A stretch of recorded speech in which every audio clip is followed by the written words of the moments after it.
So welcome to episode 2 of Apocalypse Pottery Firing Day, or Day of Fire. I'm not figured out the title yet, but I've started the kiln. I've got the pot. It's actually not even in there. I just started a fire just to sort of heat it up a little bit, drive off some of the moisture from the bricks, so that when I put the pot in there, I can really kind of move. The pot has been in my oven, drying out. It's been at like 250 for maybe like 4 hours. I'm gonna try to bring it up to about 500 degrees. It's not bisqued. The last time I did this, the piece was already bisqued, but so I could move a lot faster. I'm gonna try to not explode it.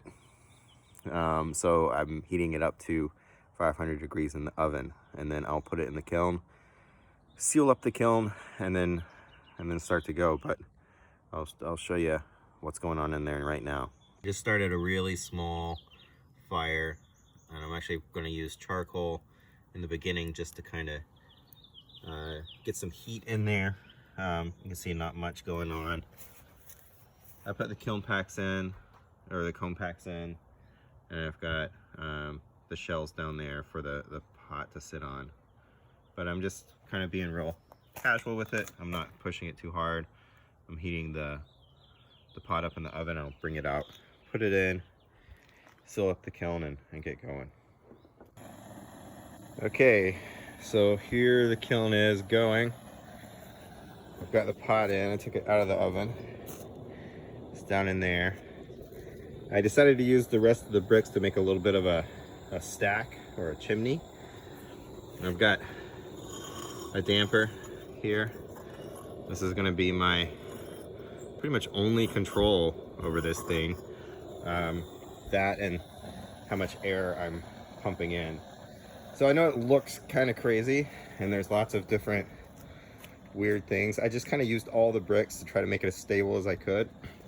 The main thing I'm worried about is, or not worried about, but focused on, is just creating a chamber, the fuel source and the air source coming in, going into this chamber, tightening up a little bit, having some sort of control over the draw, and then of course a place for the smoke and fire to escape.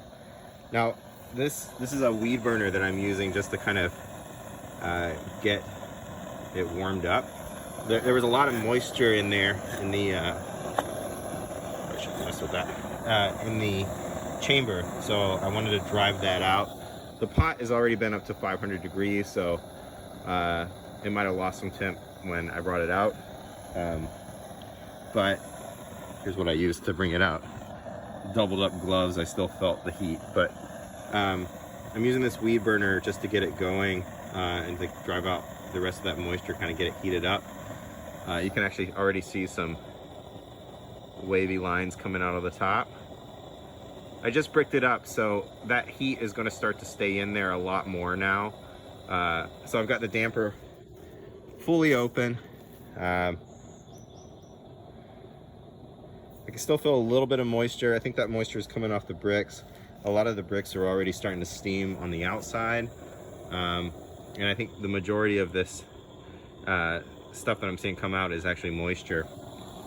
So I don't want to go too fast. The pot should be in good shape, but I don't want to crack the bricks and stuff.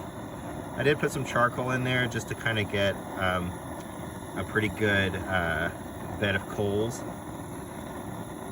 But I'm just going to let it sort of warm up, and once I feel a lot of that moisture gone, I'll start to crank it a little harder. So it's been about an hour. I took the weed burner off, and now I'm just firing with charcoal. I'm just letting it burn slowly. Close the damper just a little bit, just to try to encourage some of that heat to stay in there and really warm things up. You know, just the top of the smoke here coming out, it's probably only 150, 200, almost 200 degrees maybe. I can still feel a little bit of moisture coming off these bricks, but I got a feeling that's gonna last a while, because these bricks that I used are pretty wet. So I'm just taking my time. I don't want to blow anything up. I don't want to put too much pressure on the kiln or the pots, or the pot or the kiln packs.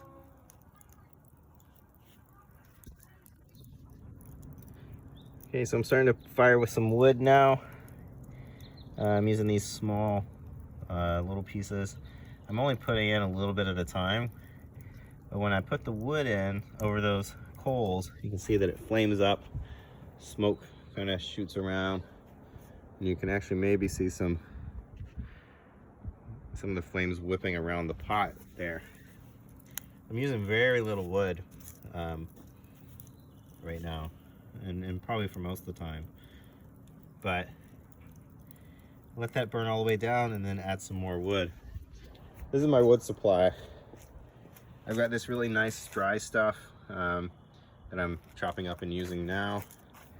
I've got these pallets that I cut up, some branches and stuff that I might throw in there. I've got these big chunks down here that I didn't really want to cut up. I might try to get those in there just to use them up, and some more scrap there.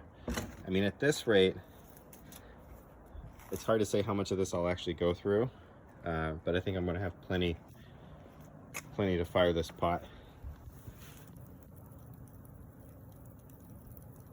Tell me as you go, okay? Okay, so I'm firing with wood, and I got a pretty good coal bed.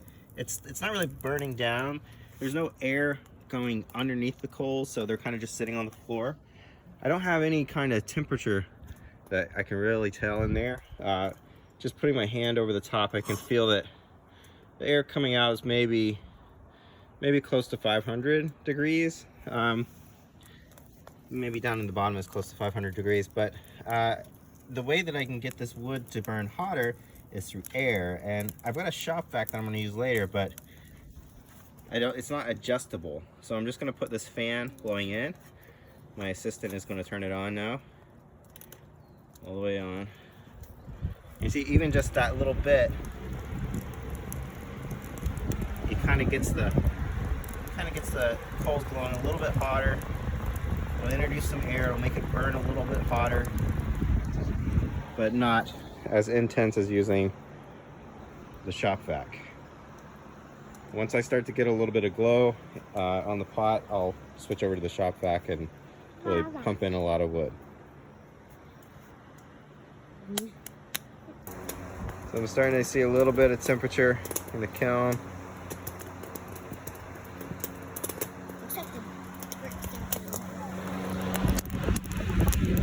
Air is blowing in on the fire.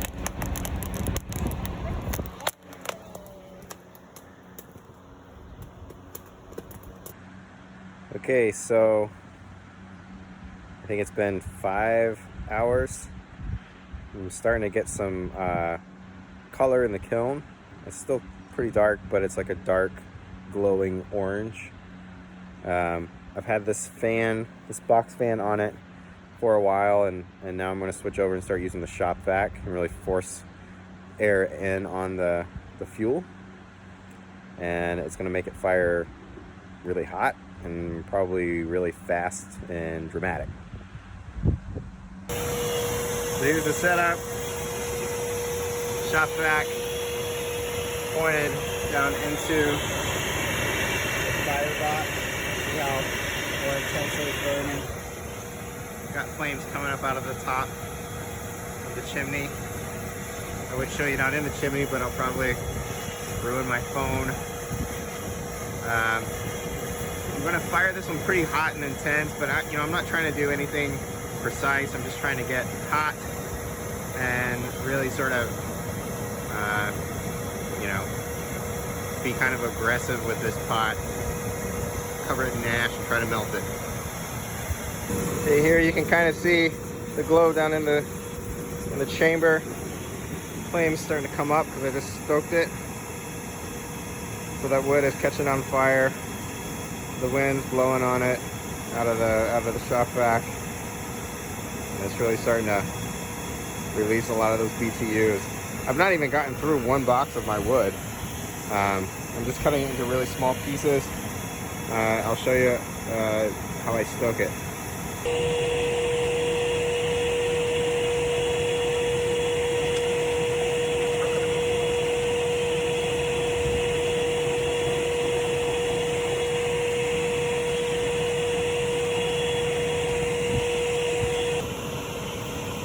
So it's getting pretty hot. When I stoke it now, if I stoke a lot, then I get this pretty intense flame coming out. And then, but this still has a lot of air blowing in, so it's still really oxidized. But watch what happens when I turn the shop vac off. The flame slows down quite a bit. It's still shooting out the top. There's still like a lot of smoke coming out of it. But if I turn this back on, it burns a lot hotter, a lot faster. There's a bit of a hole or two in it on the sides.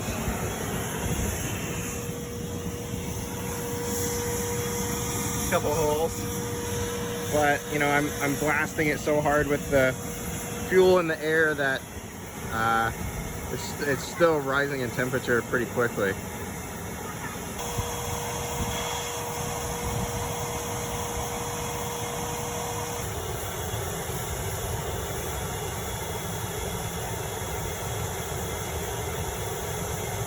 I'm going to show you down in here without ruining my phone. As you can see, I've got some pretty bright glow now. I can't see the cones that I put in there, so I don't really know how hot I'm going. But you know, I had a friend that used to talk about the color of the kiln and these poetic terms, and you know, right now I'm somewhere around, I don't know, setting sun, and I'm gonna be looking for noonday sun, I think. I'm gonna try to get it basically as bright as I can get it, and then shut it down and seal it up. But it's super efficient. It's way more efficient than my first kiln because of that soft bricks. Thanks, Adam. I've used way less wood, and I've gotten hot pretty fast. I had to back off of the air a little bit. I switched woods. This is some pallet wood that I chopped up.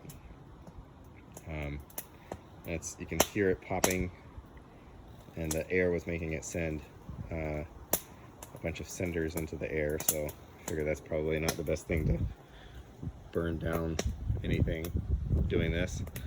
But you know, without the air, you can see there's still quite a bit of draw.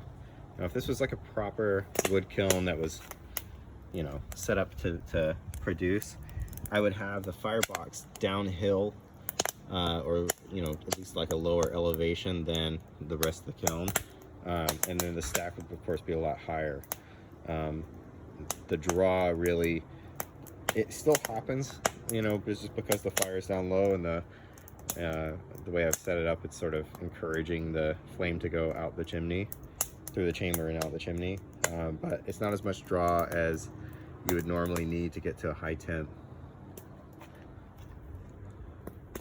But it's still pretty hot in there.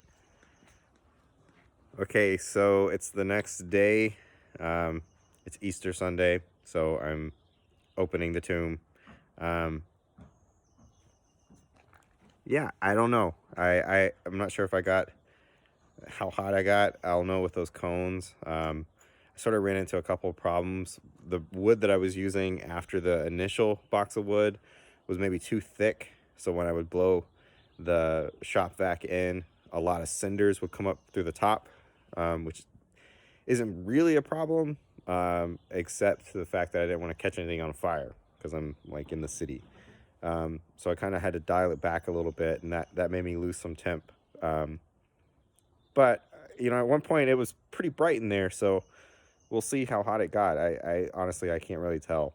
And then finally I just ran out of time. Because it wasn't, it was raw, and this was like essentially a bisque to a higher temp, hopefully. You know, I had to go slow in the beginning. So if this one didn't turn out, if it's not like, if it doesn't look like as hot as I want it to be, then I don't know, maybe refire it.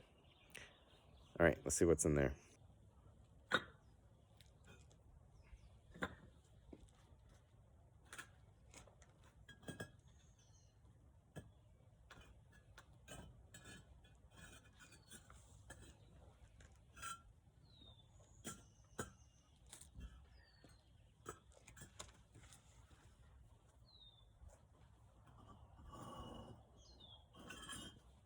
stamper actually worked pretty good.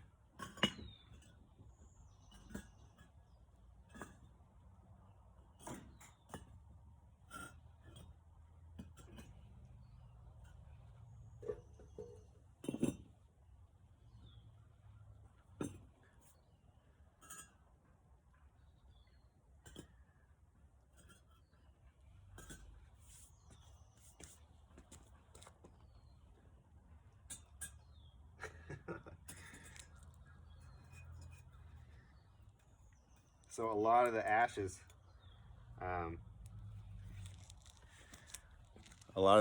unmelted. I'll just use like a SOS pad on that. I think I was actually pumping in a lot of ash there at the end, but look, I actually got some ash melting on the bottom around those seashells. I'll know a little bit more when I give it a little scrub down, but this actually looks pretty good. It looks like it got pretty hot. I even have some bloating on the back side, which is actually, I'm pretty excited about that. This crack was sort of already there, but it did open up a little bit more. It's actually a lot more even color than my first attempt at this kind of a kiln, but there's that. And there's also the cone packs.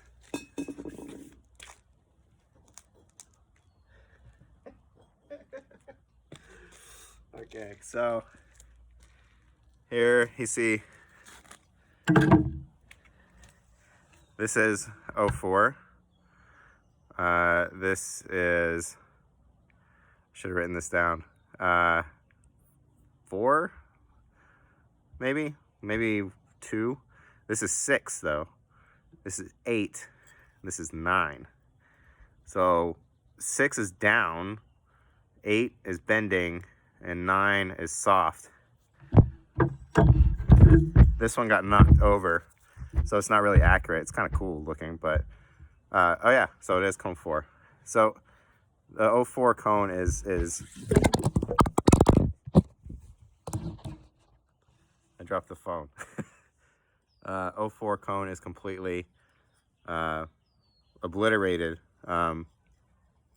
Just the clay itself, I made this out of like a whiteware, which maybe I'll make a whiteware pot for the next attempt. But yeah, it's coated in ash. It got to a pretty high temp.